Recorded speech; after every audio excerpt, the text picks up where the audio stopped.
Has Melania made the president U-turn on Ukraine? Trump considered transferring Tomahawk missiles to Ukraine, and no direct U.S. deliveries. Spiegel reveals NATO's secret weapons plan for Ukraine. The latest news next.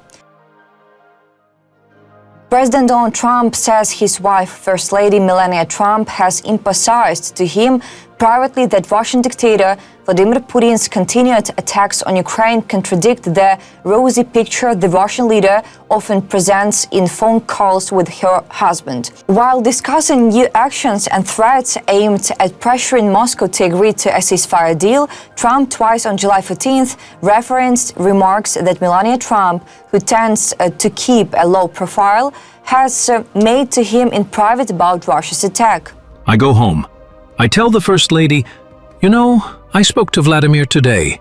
We had a wonderful conversation. And she said, oh, really? Another city was just hit.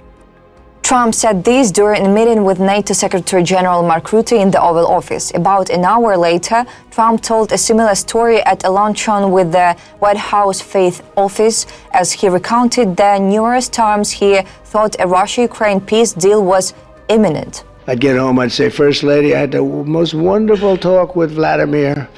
I think we're finished. And then I'll turn on the television, or she'll say to me one time, wow, that's strange because they just bombed a nursing home. I said, what? So. Trump said, prompting laugh among the crowd at the White House State Dining Room. Is that supposed to be funny? Really? What exactly is funny? The missiles targeting our cities? The lives buried under rubble, the sirens in the middle of the night? Is it amusing when children cry in bomb shelters, when hospitals go dark, when homes are erased in seconds? This isn't satire, it's a full-scale war. While you laugh, we bury people. While you joke, schools are being targeted.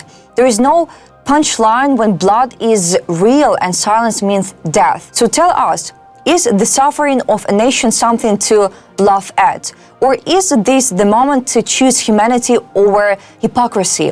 Growing increasingly frustrated by Putin, Trump on Monday threatened to impose 100% tariffs on Russia and its trading partners if a ceasefire is not reached in 50 days. He also pledged that the United States would send weapons to NATO to assist in Ukrainians' war efforts. Quote, I'm disappointed in President Putin because I thought we would have had a deal 2 months ago, but it doesn't seem to get there, said Trump, continuing his recent criticism of the Russian dictator. Trump said Putin is a tough guy who has fooled a lot of people over the years, but he didn't fool me. The president indicated he is wary of fruitless negotiations and said he wants action.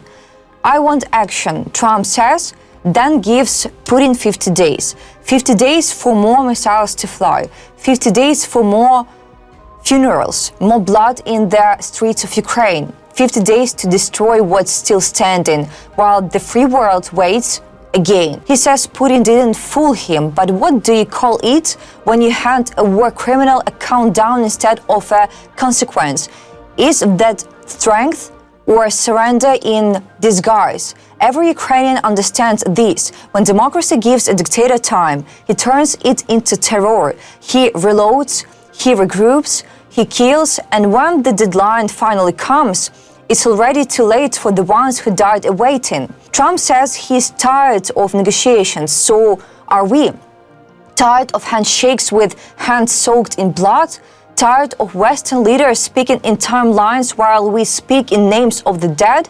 This isn't a chess match, it's a graveyard, and Ukraine is not a stage for theatrical ultimatums. It's a battlefield where action must mean now, or it means nothing at all. The United States will not supply weapons directly to Ukraine. Instead, NATO member states will transfer equipment from their own arsenals and later replenish their stockpiles, Der Spiegel reports. According to the media outlet, German Defense Minister Boris Pistorius has spent months working to secure a deal acceptable to the United States for supplying weapons to Ukraine. His idea is that the US would continue supplying arms, particularly air defense systems, while European countries cover the bill.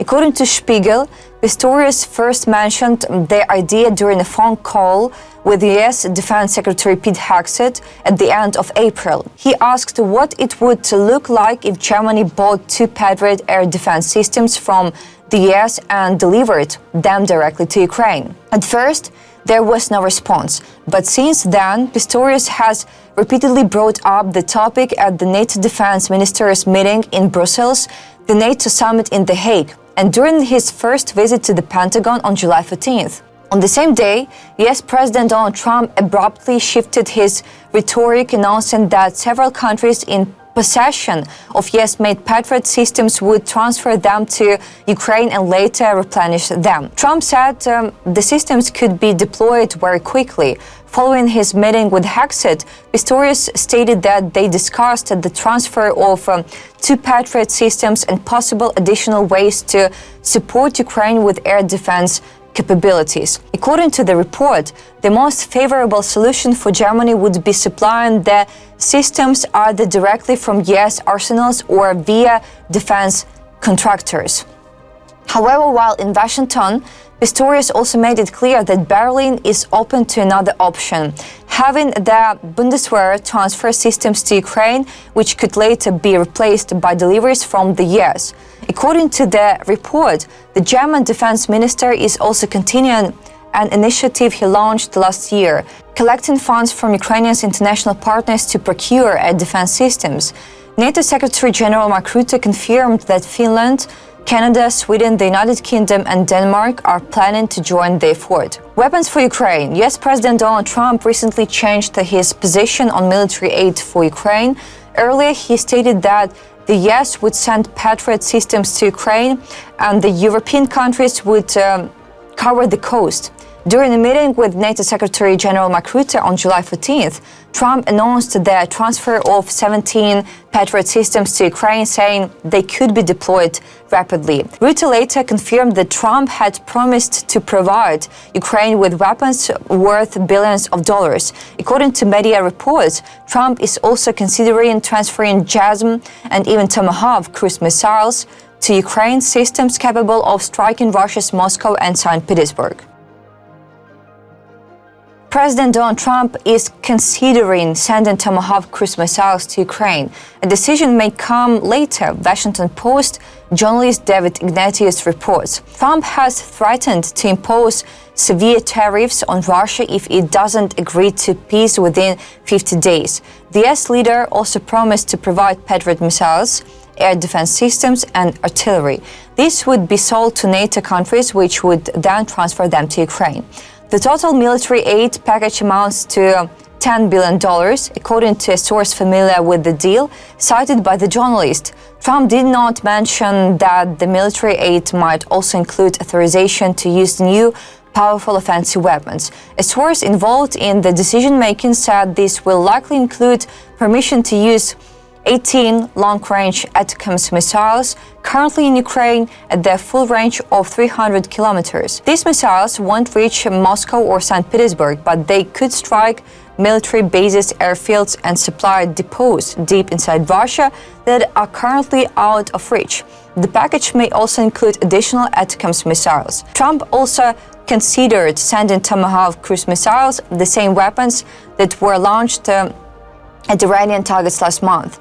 If launched from Ukrainian territory, Tomahawks could reach Moscow and St. Petersburg, and this was under discussion as recently as Friday. But the Tomahawks are off the delivery list for now, I'm told. They could be deployed later if Trump wants even more leverage. Trump's determination to pressure Putin became apparent during a conversation with Ukrainian President Volodymyr Zelensky last week, according to the journalist source. Trump asked Zelensky why he hadn't struck Moscow. Quote, "We can, if you give us the weapons," Zelensky replied. Trump stated that Ukraine needs to ramp up pressure on Putin not only on Moscow but also on St. Petersburg, the Washington Post author writes. Strike Moscow, he says, but still withholds the weapons. It's easy to demand courage from those already bleeding. It's easy to say apply more pressure when you're not the one under fire. Ukraine isn't lacking bravery. We're lacking tools. You want us to hit harder? Then stop talking and start supplying, because the only thing more dangerous than Putin's missiles is Western hesitation dressed as resolve. Despite the immense challenges we continue to face and the ongoing threats to our sovereignty, we sincerely thank all our partners and allies for the crucial support they have already provided. Your military aid, humanitarian assistance, and unwavering solidarity have been indispensable in saving countless lives and strengthening Ukrainians' defense capabilities. We deeply appreciate your commitment and stand together with you in the pursuit of peace, freedom, and justice. Your continued support gives us hope and the strength to persevere through these difficult times. For all that you have done and continue to do, we are truly grateful. Thank you so much for watching this video. Support Ukraine, like and subscribe.